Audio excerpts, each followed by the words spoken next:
In this crash course, we are going to see the different types of machine learning model. The first is supervised learning, unsupervised learning, reinforcement learning, and deep learning. And finally, these days, people are talking about the new field called generative AI.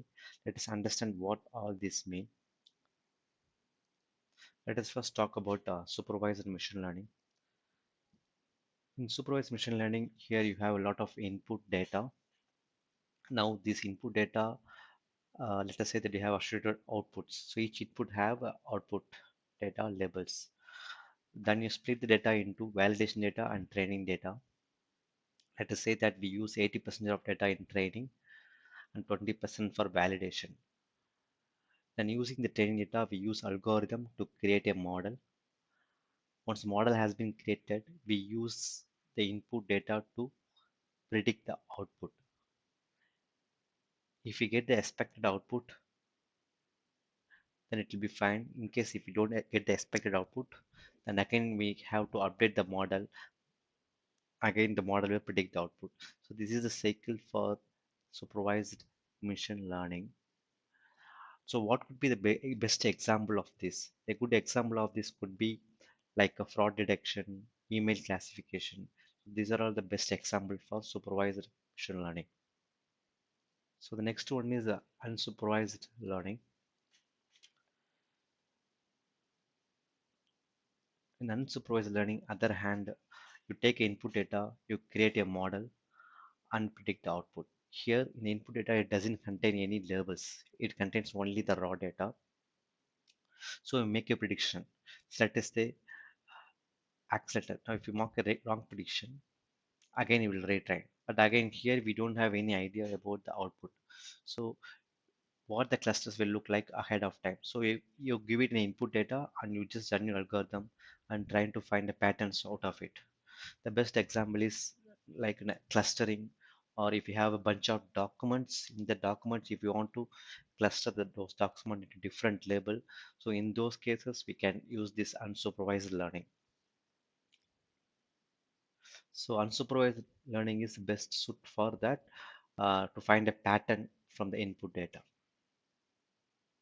So the next one is that reinforcement learning. So here reinforcement learning, we need to give the input data. Again, we have an agent. So that agent will predict the output. If the output is correct with the actual output, then we can give the rewards. In case if there is an error with that actual output, again it will go for an agent. Again it will retrain those model. Again it will predict output. So every time it will be always in the loop, getting the rewards, and it will go back again. It will do the training, and it will predict the output again. So this is we call it as reinforcement learning. So the best example is the uh, self-driving car. That is one of the best example for this reinforcement learning. So another one example is like if you want to play a game.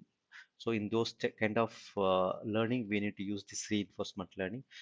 The predicted output, we can put some rewards if it is a correct answer. If it is a wrong answer, again it will go for a loop for new learning. So this is we call it as reinforcement learning. The final one is called deep learning. So now you put all this together and you get a field of AI called deep learning. Here we create a neural network or artificial neural network where you have number of layers where the inputs and outputs of the neurons are fed to each other, and much like we do in our brains. And out of this, we create a new field called as generative AI. So when it comes to large language models, now the recent one is a ChatGPT. So it's LLM models. It has been trained with like 180 billions of data has been trained. We get the ChatGPT as an output. Basically I will give it a prompt and get a generated object back. So that could be like large language models. So remember I talked about natural language processing. Large language models are allowing me to generate natural language. Generating natural language is much harder problem, which is now made possible using LLM, large language models. Then you have DALI, which allow me to generate images out of prompts. And there is a ChatGPT, which allow me to ask questions of the knowledge base of the world. So these are all the things that comes under the generative AI. Now the recent one is came Like recently they have OpenAI has introduced Zora. So by using prompt it will create a video. So they keep on releasing a new version in an LLM. It's keep on going to come, but so far these are the models has been released from OpenAI. So in order to use this large or LLM or OpenAI, you need an API key from OpenAI. You have to subscribe. You need to go to the OpenAI website. You have to create an account, and they will give an API key for that. First, initially, API key have some kind of set of credits that is available for free. But once the credit has been, if you use those credits, then you have to buy a new credits for the uh, next set of usages. So far, this is what I would like to explain on this crash course for an AI.